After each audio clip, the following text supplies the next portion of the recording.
warahmatullahi wabarakatuh. Halo teman-teman, perkenalkan kami mahasiswa PPG Prajabatan Gelombang 2 tahun 2023 bidang studi pendidikan guru sekolah dasar Universitas Negeri Gorontalo. Kami dari kelompok 2, perkenalkan nama saya Nur Alim Hidayat Patilima. Saya Ragil Darise. Saya Irmawati S. Bulango. Saya Masrin. Saya Nur Ain Septiani Salsabila Ente. Saya Novanda Iyabai. Saya Putriani. Ahmad Fikri Mau.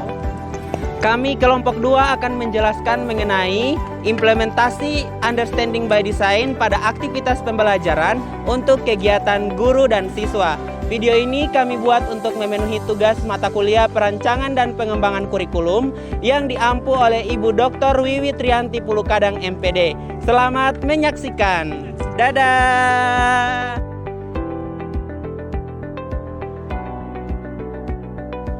Salah satu metode yang sering saya gunakan dalam pembelajaran yakni pembelajaran kooperatif.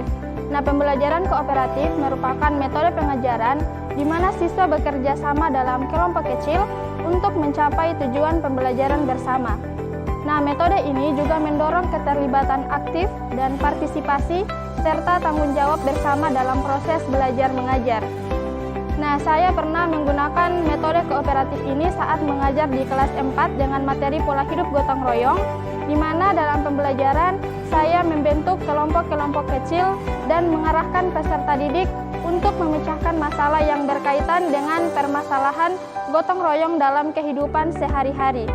Nah, melalui metode kooperatif ini, pembelajaran terbukti menjadi lebih efektif, bermakna, dan dapat meningkatkan hasil belajar peserta didik.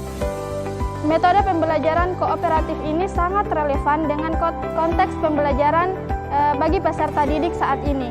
Penerapan pembelajaran kooperatif dapat menciptakan suasana penerimaan terhadap perbedaan latar belakang di antara peserta didik, seperti suku, sosial, budaya, dan kemampuan melalui pembelajaran berkelompok.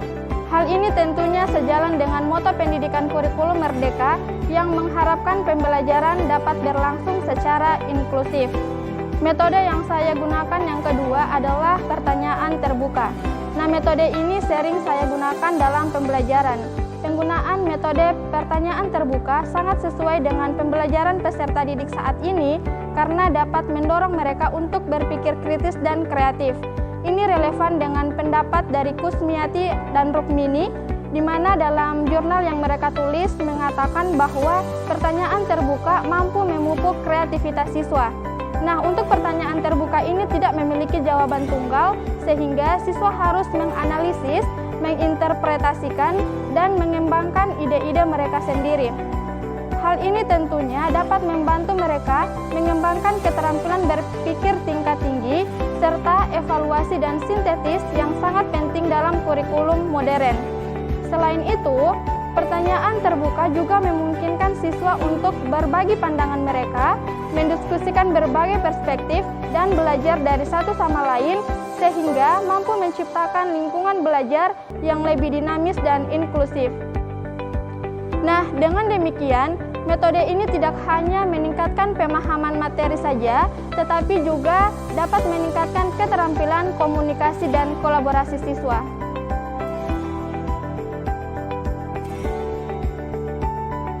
Pembelajaran berbasis masalah atau problem-based learning adalah model pembelajaran yang menggunakan masalah sebagai titik awal untuk mendapatkan pengetahuan dan keterampilan. Nah, menurut Trombe dan kawan-kawan pada tahun 2021, dalam artikel pembelajaran berbasis masalah atau problem-based learning secara online selama pandemi COVID-19, PBL adalah proses pembelajaran yang menantang siswa untuk belajar secara berkelompok dalam mencari solusi dan permasalahan dunia nyata, dan kemudian memecahkan masalah tersebut. Penggunaan model PBL bertujuan untuk meningkatkan kreativitas peserta didik, memungkinkan mereka berpikir kritis dan keaktifan dalam proses pembelajaran. Nah, model pembelajaran atau PBL memiliki beberapa karakteristik dan juga kelebihan. Di antaranya Satu, mengusung konsep penemuan melalui penyajian masalah yang kemudian dipecahkan oleh peserta didik. Yang kedua, yaitu menyediakan pengalaman autentik yang mendorong siswa untuk belajar aktif, mengkonstruksi pengetahuan dan mengintegrasikan konteks pembelajaran di sekolah dan kehidupan nyata. Ketiga, meningkatkan hasil belajar siswa yang memiliki sikap ilmiah tinggi dibandingkan dengan siswa yang memiliki sikap ilmiah rendah. Yang keempat, yaitu memberikan kesempatan kepada semua siswa untuk aktif dalam proses pembelajaran, terutama dalam menyelesaikan masalah yang disediakan dengan cara melakukan eksperimen dan diskusi.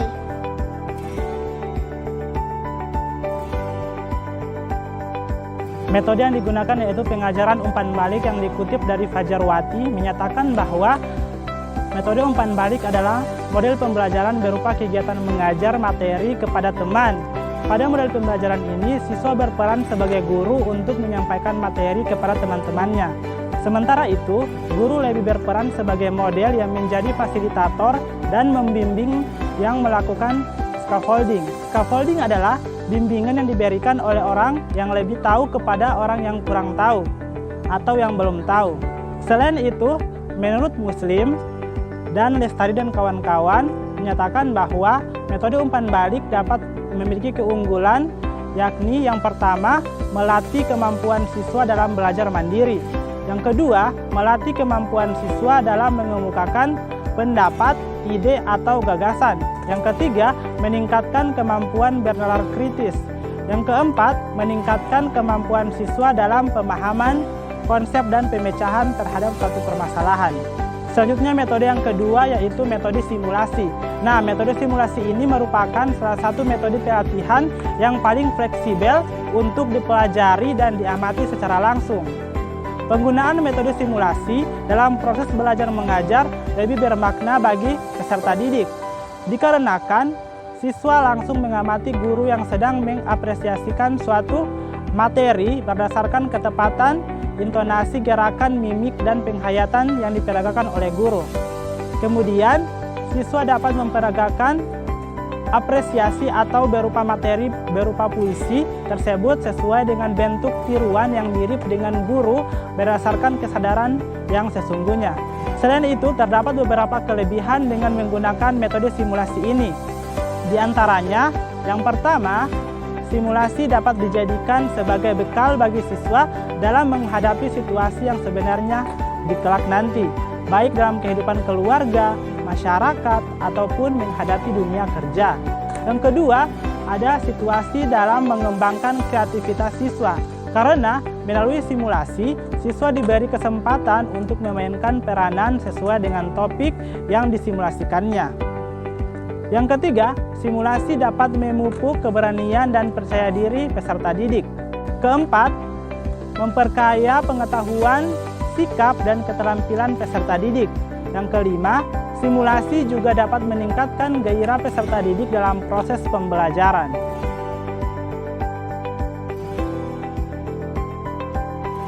Selanjutnya, metode yang kami gunakan yaitu metode pencapaian konsep. Metode pencapaian konsep adalah proses yang melibatkan pemahaman mendalam terhadap suatu ide atau konsep, sehingga siswa mampu menggunakannya untuk memecahkan masalah, menjelaskan fenomena, atau menerapkannya dalam berbagai konteks. Ini mencakup kemampuan untuk memahami inti dari suatu konsep, menghubungkannya dengan pengetahuan sebelumnya, dan menerapkannya dalam situasi baru. Hal ini sejalan dengan artikel yang kami kutip oleh Kompasiana yang berjudul Metode Pembelajaran Pencapaian Konsep.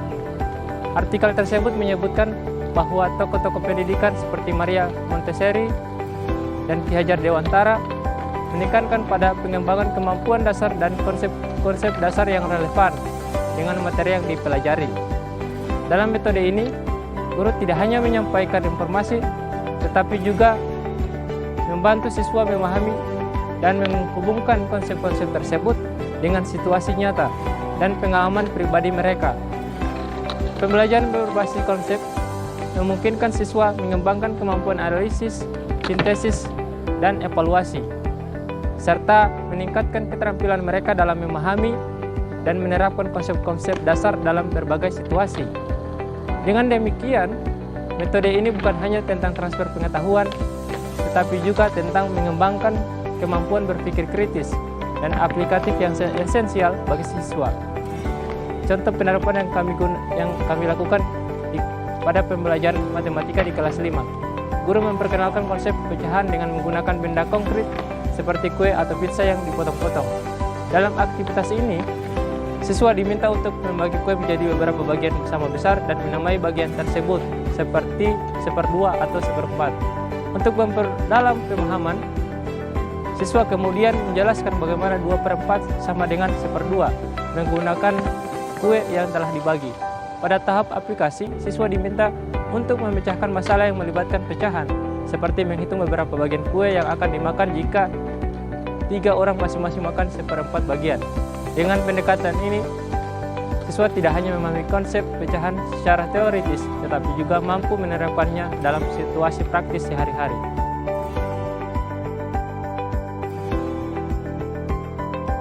Kegiatan yang sering kami lakukan adalah pada poin 1, yaitu menerima dan menanggapi. Kelompok kami memilih kegiatan tersebut karena proses ini memastikan pemahaman yang mendalam dan keterlibatan siswa secara aktif dalam proses pembelajaran. Dengan mengamati, mencoba, berlatih, dan memperbaiki, siswa dapat memahami konsep secara menyeluruh dan meningkatkan keterampilan melalui latihan dan evaluasi. Kegiatan ini diawali dengan mengamati, di mana siswa memperhatikan sesuatu dengan seksama. Ini penting untuk mendapatkan pemahaman awal tentang suatu konsep atau keterampilan. Yang kedua, setelah mengamati, langkah berikutnya adalah mencoba melakukannya sendiri. Ini adalah fase eksperimental di mana siswa mulai menerapkan apa yang telah mereka amati sebelumnya. Selanjutnya, dalam kegiatan berlatih, siswa melakukan latihan terus-menerus untuk menguasai suatu keterampilan. Hal ini memperkuat pengetahuan dan keterampilan yang telah siswa coba. Selanjutnya, dalam proses berlatih, siswa menemukan kesalahan atau area yang perlu diperbaiki. Memperbaiki adalah langkah melakukan penyesuaian dan perbaikan untuk meningkatkan kemampuan mereka. Model ini sangat relevan karena memungkinkan siswa untuk terlibat secara aktif dalam proses belajar, sesuai dengan pendekatan pembelajaran modern yang sesuai dengan siswa kekinian. Misalnya, dalam proses mengamati, siswa saat ini memiliki akses ke berbagai sumber informasi visual dan digital, seperti video, animasi, dan demonstrasi online yang dapat memperkaya pengalaman mengamati.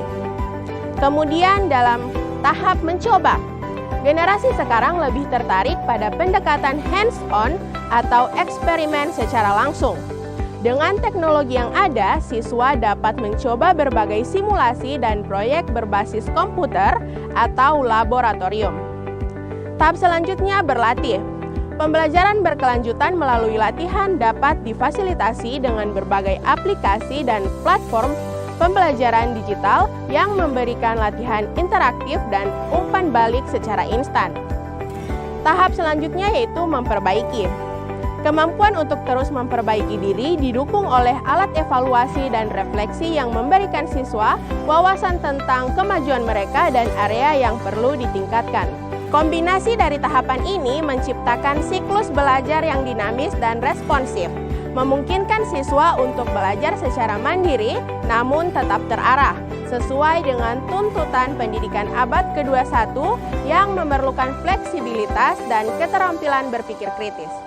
Hal ini sejalan dengan artikel yang dituliskan oleh Purwandari 2015, di mana pelajaran IPA yang selama ini dipandang hanya sebagai kumpulan konsep saja, namun dengan tahapan mengamati, mencoba, berlatih, dan memperbaiki ini, siswa dapat mencari tahu hingga berbuat secara langsung mengenai materi yang diajarkan, sehingga membantu siswa untuk memperoleh pemahaman yang lebih mendalam tentang alam sekitar mereka.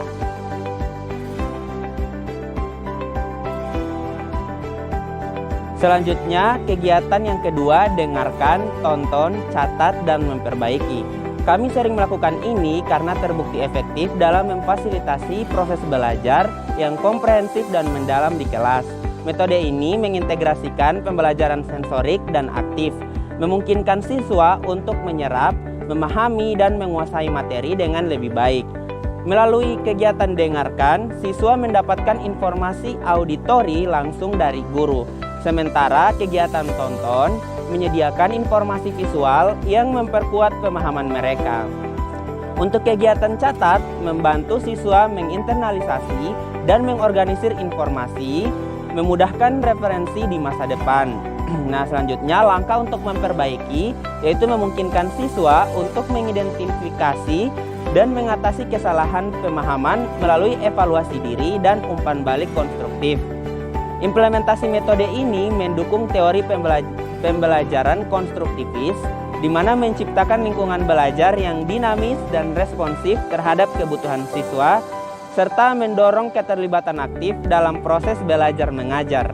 Metode dengarkan, tonton, catat, dan memperbaiki ini sangat relevan bagi peserta didik kekinian karena sesuai dengan karakteristik generasi digital yang terbiasa dengan informasi multimodal. Metode ini menarik perhatian siswa dan memfasilitasi pemahaman melalui kombinasi informasi auditori dan visual. Kegiatan dengarkan dan tonton menyediakan akses informasi dari berbagai sumber yang menarik seperti video edukatif dan presentasi interaktif. Nah, kegiatan catat mendorong keterampilan menulis dan refleksi kritis. Penting dalam era informasi untuk mengorganisir dan menganalisis data. Proses ini mendukung pembelajaran mandiri dan keterampilan berpikir kritis. Kemudian kegiatan memperbaiki atau evaluasi mandiri menekankan pembelajaran berkelanjutan dan umpan balik konstruktif, membantu siswa mengembangkan kemampuan, menilai diri, dan menerima umpan balik. Dengan metode ini, siswa aktif berpartisipasi dalam proses belajar sesuai dengan pendekatan pendidikan yang holistik dan berpusat pada siswa.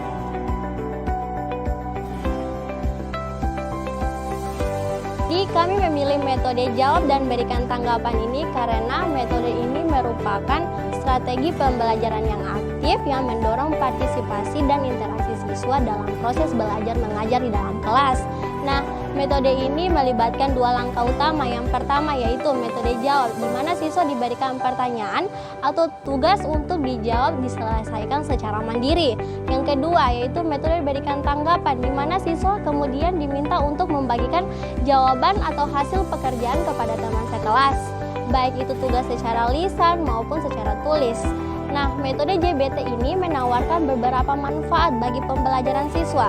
Di antaranya yaitu yang pertama, meningkatkan partisipasi dan keterlibatan siswa, di mana dengan memberikan kesempatan kepada siswa untuk menjawab pertanyaan dan membagikan pemikiran mereka.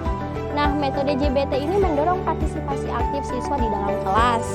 Yang kedua yaitu meningkatkan pemahaman dan retensi, di mana proses ini menjelaskan jawaban atau hasil kerja kepada orang lain, membantu siswa untuk memahami konsep dan materi pembelajaran.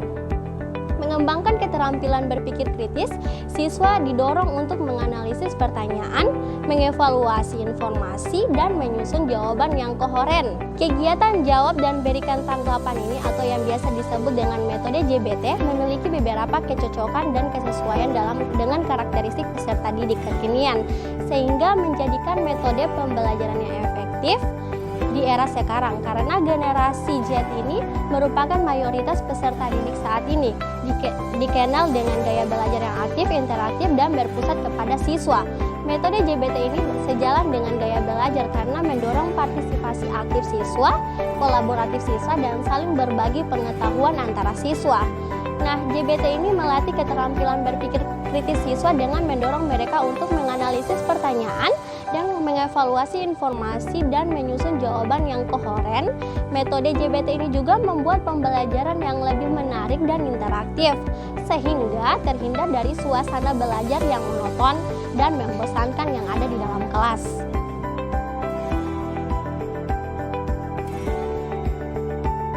Berdasarkan hasil diskusi kelompok kami, dapat disimpulkan bahwa dalam pendekatan Understanding by Design, tindakan-tindakan guru dan kegiatan peserta didik dirancang untuk mencapai pemahaman mendalam dan transfer pengetahuan. Guru bertindak sebagai fasilitator yang merancang pembelajaran dengan tujuan yang jelas dan terarah, memastikan bahwa semua kegiatan berhubungan dengan hasil belajar yang diinginkan. Guru menggunakan berbagai strategi untuk mengkaitkan materi dengan konteks kehidupan nyata, memotivasi siswa dengan tantangan yang relevan, dan memberikan umpan balik konstruktif.